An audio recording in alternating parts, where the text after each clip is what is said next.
Y bien, estimados televidentes, ya es para nosotros de veras un placer encontrarnos con la maestra Laura Carrasco.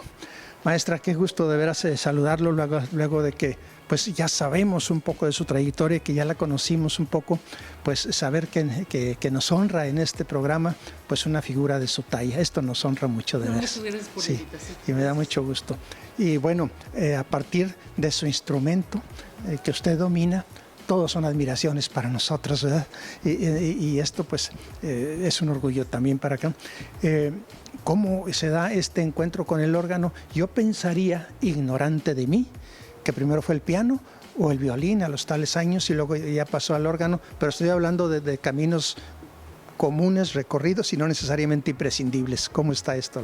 Bueno, sí, yo empecé ya bastante grande, creo yo, para desarrollar al máximo las potencialidades musicales de los niños, que generalmente creo que deben empezar a los 3 o 4 años a ya tener actividades musicales. Yo empecé ese día como a los 11 años. Yo considero que ya está uno grande, ¿no? Para eso. Y me interesó el órgano por una grabación que escuché precisamente de la obra del concertino de Bernal Jiménez, claro. la que vengo a presentar a Monterrey. ¿Lo escuchó en Radio UNAM o no? Sí, yo creo que sí. Bueno, posiblemente yo sí, pero yo soy de los 60, entonces sí, de México. Exactamente, sí. El órgano en México del siglo pasado, con un maestro Herrera de la Fuente, director, me parece. Y bueno, ya pregunté de qué se trataba esa obra y empecé, sí, traté de estudiar órgano, pero me dijeron vete a estudiar piano bastantes años, 6 o 7 años y regresas. Entonces yo creo que más bien el maestro que trataba de deshacerse de los alumnos, ¿no? Y pues fui a estudiar el instrumento, o sea, fui a las clases de piano y después regresé y vi que pues no valía la pena el maestro al que me había dirigido y suspendí pues por un rato mi interés por el órgano.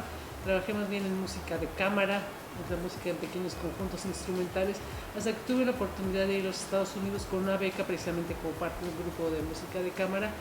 Y allá fue donde vi que había muchos órganos en Rochester, Nueva York, en la escuela Eastman, la escuela de música de la Universidad de Rochester. O sea, tienen un órgano tubular pequeño en un salón y en el siguiente otro y en el siguiente otro. O sea, en el mismo piso había 8 órganos tubulares en salones diferentes. Y cuando me enteré de eso dije, pues quiero tomar clases de órgano, claro, como materia extra. Y entonces pues sí, llevé piano antes, pero entonces, realmente el órgano lo comencé de cero en Estados Unidos. Ahora quiero hacer la anotación que sí es imprescindible saber el piano para abordar la literatura del siglo XIX, sobre todo la música romántica, tipo Liszt. Exacto, Tipo, Chopin, Schubert. Entonces, por ejemplo, Chopin, incluso que no conocemos obras de órgano de él. Conocer obras, pensé que estaba hablando. Eso sí. Y tocaba los fines de semana en la iglesia. Y las obras, la música de Liszt, por ejemplo, para órgano, muy difícil y se necesita realmente ser muy buen pianista si se quiere tocar esa música. Pero ahora con el redescubrimiento de la música antigua, la revalorización, más bien se está revalorando la música antigua de Frescobaldi, de Buxtehude. Pues ellos no había el piano que conocemos ahora, entonces menos había escalas y todo eso, no tenían esa técnica para tocar su música, entonces no es necesario, imprescindible. Y a mí me gusta más incluso que cuando llegan los alumnos con interés especial para la música antigua, que no hayan tocado nada de piano, porque empiezan realmente con una mente muy limpia para la cuestión del acercamiento que se puede llamar orgánico a la música antigua. Me voy a regresar nada más tantito porque usted nombró al maestro Juan Bosco. Y perdone que le diga esto porque incluso es una imprecisión, es un recuerdo más bien. En los años 60 casi creo haber escuchado al maestro Juan Bosco en el órgano tamburini de 6 teclados del Auditorio Nacional, hay grabación de eso. En los festivales nacionales o festivales internacionales de órgano que ahí se realizaban. Sí, ¿verdad? Bueno, yo tengo un disco que ya apareció por ahí con algunas de sus interpretaciones, sobre todo de música del maestro Ramón Noble. Bueno, bueno, lo quise decir así nada más como referente porque también irremisiblemente me mandó este recuerdo suyo y el maestro Juan Bosco, que a mí me impresionó escucharlo en una feria del hogar, en un órgano especial mientras celebraba la feria del hogar. Así, perdonar, pero así fue.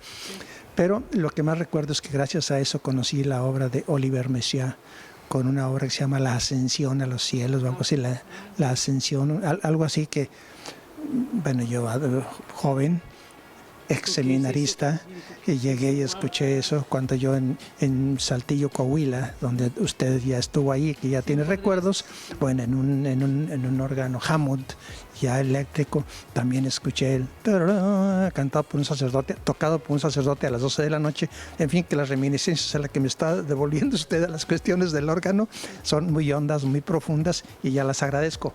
Pero aquí no estamos para saber mi trayectoria, ni mucho menos. Simplemente por decirle que todas estas remembranzas me las paso ahorita, me las trajo luego. Pero bueno, ya después de eso, vamos a lo que debiera ser, que es lo suyo, lo que me interesa. Otras presencias que ya agradezco y que me asombran es que en los conciertos que yo escucho de Lolin Yolitzin, que veo por nuestras televisoras, de la Orquesta de Minería, la Orquesta del Politécnico, en fin, en las orquestas sinfónicas nacionales y en el mundo, me da gusto ver casi filas completas, ya sea los flautistas, las flautistas, ya sea las violinistas, ya sea, e incluso hasta las percusionistas, que hay una percusionista en México cuyo nombre se me olvida, extraordinaria.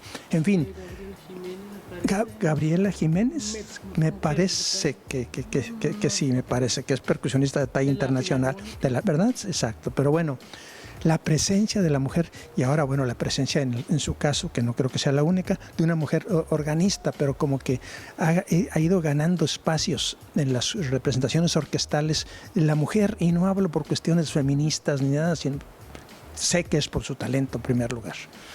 Bueno, aclarar una cosa. Sí. Ya, por ejemplo, ahorita que señalo talento, yo a veces le reclamo a la gente, es que no es talento, son muchos años de estudio. Realmente siento que no es talento. Exacto, no bueno, que sí hace esta diferencia y la acepto.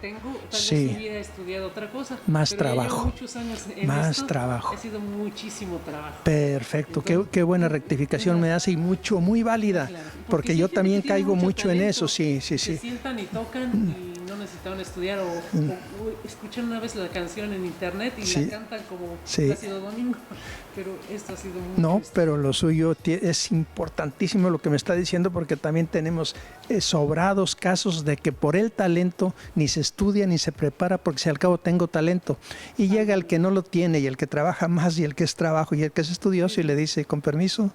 Y también para que la gente no piense que necesitan poder sentarse a un piano y sacar una melodía fácilmente para poder realmente dedicarse a la música. Eso. Pues si tiene una de las capacidades básicas, yo creo que puede llegar a ser un músico decente, claro. algo como cualquier carrera. Y bueno, lo que también tiene que ver con lo que usted me planteaba, por la cuestión de que, pues yo no creo que sea discriminación hacia la mujer, o quiero creer que no es, pero sí he sentido que, bueno, le exigen a uno. O sea, tengo muchos conocidos que no son organistas, ni han estudiado al órgano, ni les interesa, ni les apasiona como me gusta a mí, y tienen trabajo fijo en las iglesias. Y hay veces que sí, me pregunto por qué será, porque va uno a solicitar algún trabajo, bueno, y tienes estudios, y hasta qué nivel, y traes tus papeles, y parte de eso, pues a mí me parecía lógico, y por eso también estudié lo más que pude hasta tener.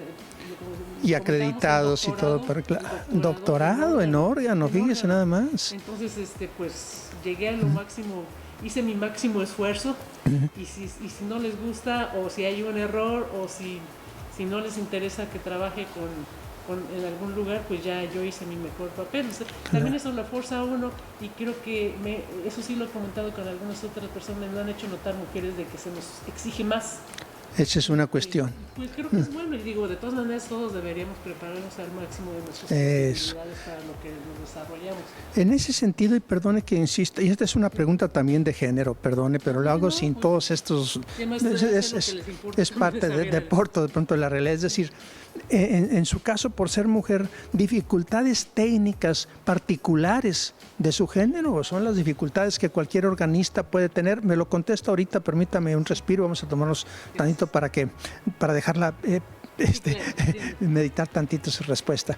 Amigos, estamos platicando de veras con esta charla que esperemos que a ustedes les resulte tan interesante, tan aclaradora en tantas cosas como a nosotros. Continuamos.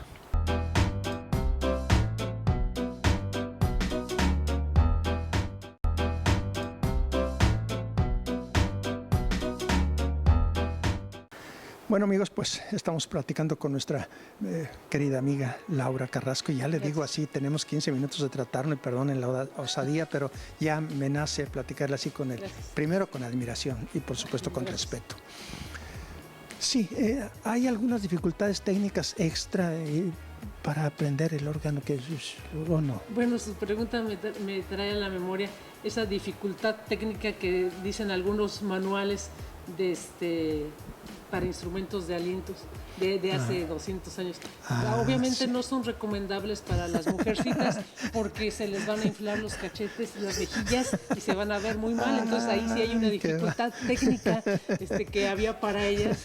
Que, qué buena esto, que ahora es que decimos que eso no es un problema técnico, o sea, es una cuestión de la apreciación de cómo debía ser la mujer en esa época, por lo que decía trompeta y tuba y todo eso, totalmente, absolutamente no lo pueden prohibidos tocar. Prohibidos totalmente, porque pues técnicamente es imposible que las mujeres guarden una bonita postura para tocar.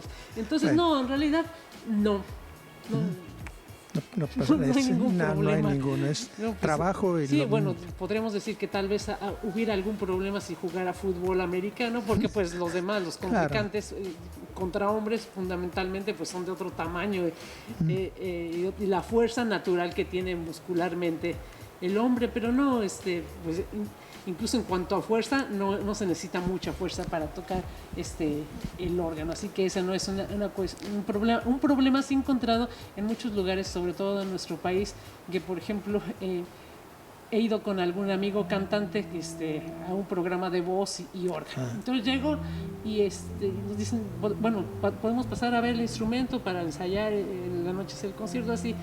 Y siempre le hablan a mi acompañante realmente ese festival de órgano, y él va a cantar un poquito de gregoriano, dos piezas, buenas. Y se dirigen sí, maestro, pase, pero ella también tiene que pasar, sí, vamos a participar los dos. Y llegan arriba y maestro, mire, pero ella es la organista. Y luego, sí, maestro, mire, ahorita le limpiamos, ¿no? Y todos se dirigen a él.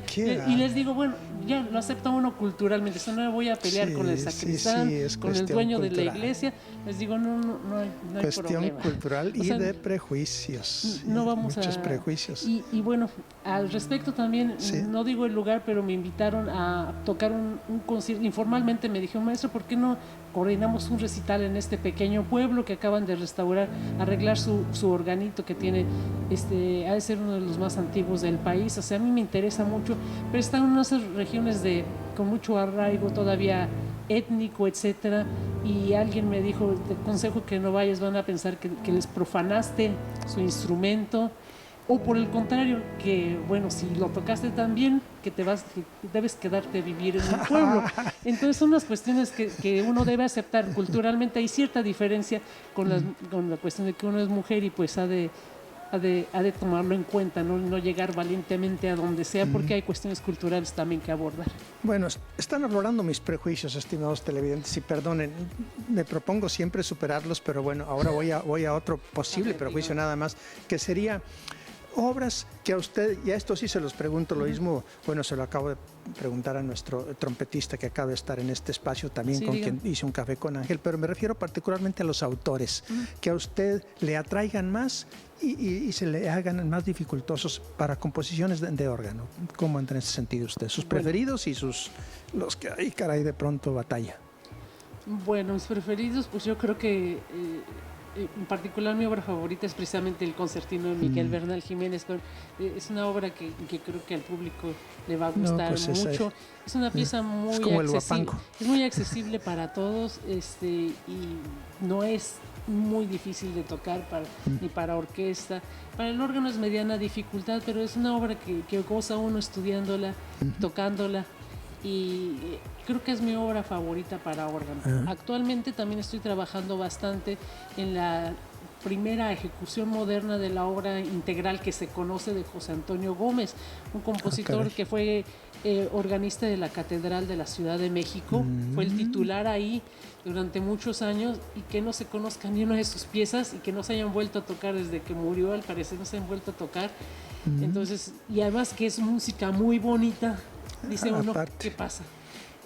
Y por otra, ya hablando un poquito de manera más general, pues creo que es un gusto y también es un deber histórico actualmente el tocar tanta música mexicana. O sea, he conseguido partituras, sobre todo del siglo XX, que se dio mucha difusión porque proliferaron y se compraron muchísimos órganos electrónicos y Hammond. Sí, exacto, sí. Cuando se creía que ya pues los instrumentos tubulares pues ya no iban a poder ser rescatados, o no había dinero, no había técnicos, etcétera. Entonces se escribió mucho para órgano u armonio, que son los instrumentos de lengüeta que se da con fuelle, con pedal, y pues hay muchísima de esa música que no ha vuelto a ser tocada. Y bueno, es lo que creo que me toca tocar. Casi como un deber, lo siente usted. Sí, pero al menos me intriga, o sea, me intriga saber qué hay, es como si fueran un montón de cajas que están cerradas, y qué hay ahí, a qué suena. Y hay obras que honestamente si las toco una vez y digo, bueno, esta fue para esta ceremonia, para la liturgia, pero con razón no trascendieron, porque o sea, no todo es, como dicen, bestseller, no todo es oro, ¿no? Claro. Pero sí hay mucho, cuando menos vale la pena tocarse, o es mi responsabilidad tocarla, y ver de qué manera los conjuntos, es como servir, no sé, ofrecer una comida, cómo voy a combinar este postre con esta otra, o sea, una pieza lenta con una fuerte, una interesante, una más apagada, pero más cerebral, etcétera, para que la gente tenga opciones, y ojalá les guste. Y ahora esa es una cuestión aquí, digamos, regional, aquí en México. Pero la semana pasada que estuve en Panamá, y hace un mes que di 2 conciertos en España, toqué solo música mexicana. Y no es que dijeran, suena folclorista o indigenista, no, sino que es música, digamos, de calidad, de factura universal, que tenemos derecho y en mi caso también deber de tocarlo. Exacto, sí. Para y ellos tienen la obligación de oír también, que es parte de la cultura occidental de la música, es parte de lo que usted siente, sí. Y música difícil que tocar, sobre todo para los organistas, la música francesa en México, porque no tenemos órganos, instrumentos que den esos sonidos. Por ejemplo, decían ustedes Messiaen o Franck, y desde los más antiguos, o sea, desde Grigny y todos ellos, o sea, es como alguien que estudia cocina gourmet en Francia, y con qué ingredientes va a hacerlo aquí, o al revés, ¿no? Que vinieran franceses y estudiaran cocina gourmet mexicana, y allá donde van allá los chapulines y todo eso para hacer, y además digamos que traemos un órgano francés, o les pongo un disco de música francesa, no estamos acostumbrados a oír esa música como para degustarla, para realmente saborearla. Le hago otra pregunta, pero me la va a contestar ahorita, porque voy a poner la segunda y última pausa. Sí, pero la pregunta es elemental, se la adelanto. Yo crecí con el concepto, la idea de que el rey de los instrumentos era el órgano. Usted me dice si es así o si todavía no es así. Pausa y continuamos.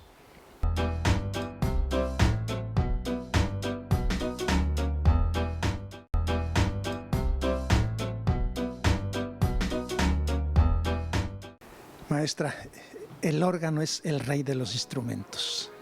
Pues así se le llama comúnmente, digamos, de manera popular. De manera popular. Sí, tal vez se refiera, por ejemplo, a que es el más grande. Puede ser el más grande. Pensamos en el Auditorio Nacional en la Ciudad de México, y como es parte está arriba del escenario, es gran parte de la parte frontal de ese recinto.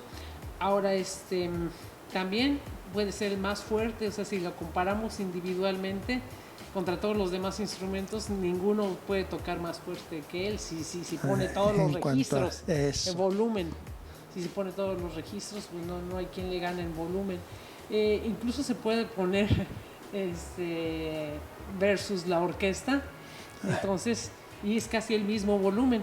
Claro. Incluso me permito señalar que, por ejemplo, ustedes han de haber visto algunos órganos de nuestro país, todavía tienen algunas trompetas, se llama en batalla, algunos sí, tubos así. claro. Y precisamente en España los introdujeron, creo que una de las razones es que para, en vez de tener 5 o 6 músicos que tocaran a destiempo problemáticos o desafinados, bueno, mejor contratamos uno que sea el organista nada más, y entonces eliminaron, o sea, le ganó, venció a la agrupación por excelencia entonces, que eran los ministriles o los trompeteros, los ejecutantes de instrumentos de aliento.